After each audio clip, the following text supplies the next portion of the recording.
청취자 여러분, 안녕하세요. 혹시 살면서 인생 전체가 막 뒤바뀌는 그런 경험 해보신 적 있으신가요?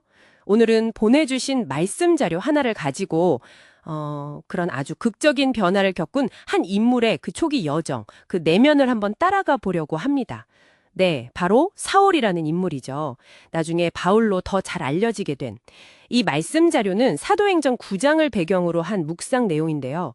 아시다시피 예수를 믿는 사람들을 잡으러 다메섹에 갔다가 거기서 부활하신 예수를 만나잖아요. 네, 정말 드라마틱한 사건이죠. 그쵸. 완전히 삶이 뒤집힌 건데, 근데 그 충격적인 회심 후에 과연 모든 게 순탄했을까? 이게 궁금해지는 거죠. 오늘 이 말씀을 통해서 이런 큰 변화 뒤에 따라오는 어떤 내적인 과정, 그 의미를 좀 깊이 파헤쳐 보겠습니다.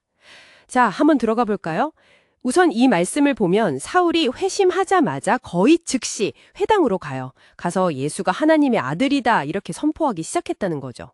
네, 그랬죠. 아니, 바로 어제까지 그 예수를 믿는 사람들 잡아 가두려던 사람이 갑자기 저러니까 주변 사람들 반응은 어땠을까요? 당연히 난리가 났겠죠. 충격과 혼란 그 자체가 쓸 겁니다. 박해자가 갑자기 선포자가 됐으니까요. 근데 이 말씀 묵상에서 되게 흥미롭게 보는 지점이 바로 사울 자신의 마음이에요. 정말 평생을 지켜온 그 유대교 신념 있잖아요. 네네. 그거랑 완전히 정면으로 부딪히는 메시지를 막 외치면서 그 자신도 속으로 엄청 혼란스러웠을 거라는 거죠. 내가 지금 뭐 하는 거지? 아니 이게 맞나? 뭐 이런 근본적인 질문들이요. 자료에서 말하는 것처럼 스스로도 감당 안 되는 충격. 이 표현이 참 와닿더라고요.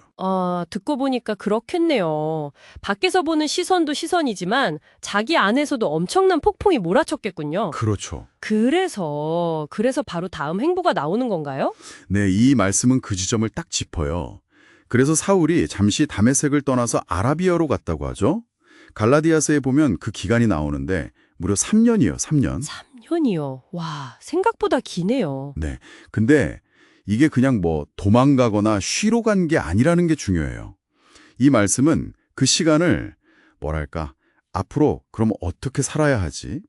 내가 만난 그 예수는 도대체 누구고 그럼 내 믿음은 이제 뭐가 되는 거지? 이런 질문들 있잖아요. 이런 근본적인 질문들을 붙들고 아주 깊이 씨름하는 시간이었을 거라고 봐요. 3년. 그 긴 시간이 구체적으로 왜 필요했을까요? 이 말씀 자료에서는 어떻게 설명하나요? 바로 그게 이 말씀의 핵심 통찰 같아요. 우리가 살면서 어떤 강렬한 경험이나 은혜라고 표현할 수도 있겠죠. 그런 걸 받을 때가 있잖아요. 네, 있죠. 근데 그 감격, 그 순간의 감정에만 머물러선 안 된다는 거예요. 그 경험이 진짜 뭘 의미하는지 깊이 파고들고 그걸 내 생각, 내 삶의 방식으로 완전히 이렇게 소화해내는 과정. 그런 내면화 작업이 꼭 필요하다는 거죠. 내면화 작업? 네, 안 그러면 그냥 잠깐 흥분했다가 결국 옛날 습관, 옛날 생각으로 돌아가기 너무 쉽다는 거예요. 이 말씀은 그 점을 경고하는 거죠. 그만큼 우리 안에 오래된 생각이나 습관이라는 게 강하다는 뜻이기도 하고요. 그걸 바꾸려면 정말 큰 충격이나 아니면 이런 깊은 성찰이 필요하다는 거죠. 사울한테는 그 엄청난 충격을 자기 신념으로 다시 세우고 내면을 단단하게 만드는 필수적인 숙성의 시간이었던 거네요. 정확해요. 네, 딱 그런 시간이었을 겁니다. 그리고 그 시간을 보낸 후에 사울이 다시 다메섹으로 돌아오잖아요. 근데 돌아왔을 때는 이전과는 완전히 다른 거죠.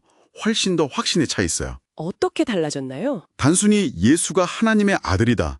이걸 넘어서서 더 구체적으로 예수가 바로 그리스도다. 이렇게 더 강력하게 증언하기 시작해요. 그 뉘앙스가 이런 거죠. 내가 3년 동안 깊이 기도하고 생각해봤는데 아무리 생각해도 예수가 우리가 기다리던 그 메시아, 바로 그리스도가 맞다. 이렇게 선포하는 거예요. 와, 이건 진짜 파급력이 컸겠는데요. 그렇죠. 이 말씀도 바로 거기를 지적해요. 이게 유대교 지도자들과 정말 결정적으로 부딪히는 지점이라고요. 그리스도라는 그 호칭 자체가. 네. 예수가 그리스도라는 주장은 단지 유대교의 뿌리를 흔드는 선언이었으니까요. 받아들이기 힘들었겠죠. 그래서 사울의 이 확신에 찬 증언은 결국 유대인들이 사울을 그냥 죽이려고 하는 아주 구체적인 음모로까지 이어지게 됩니다.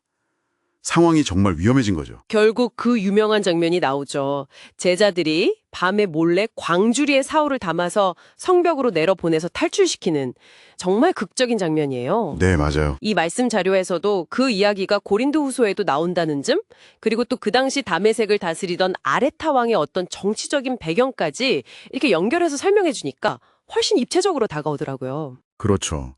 정말 목숨을 건 탈출이었던 거죠. 이 사건 자체가 사울의 메시지가 얼마나 강력했는지, 또 그 반발이 얼마나 거셌는지 보여주는 동시에 그가 앞으로 걸어갈 길이 결코 순탄치 않을 거라는 걸 암시하는 것 같기도 하고요.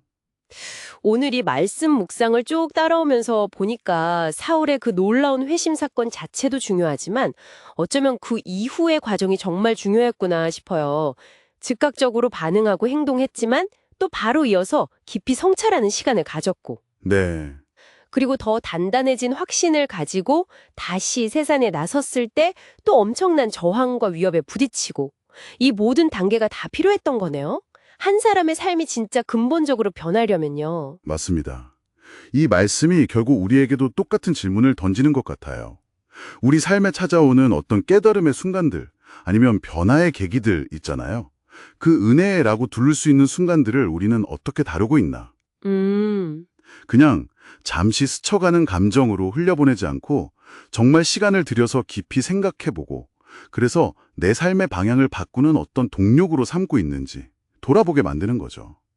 옛 생각의 틀, 그 익숙한 습관들을 깨고 정말 새로운 존재로 살아가려면 의식적인 노력이 꼭 필요하다는 그런 메시지 같아요.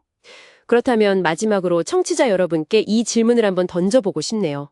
당신의 삶에 찾아왔던 그런 의미 있는 성찰의 순간, 혹은 삶의 방향을 좀 틀게 만들었던 그런 경험은 무엇이었나요?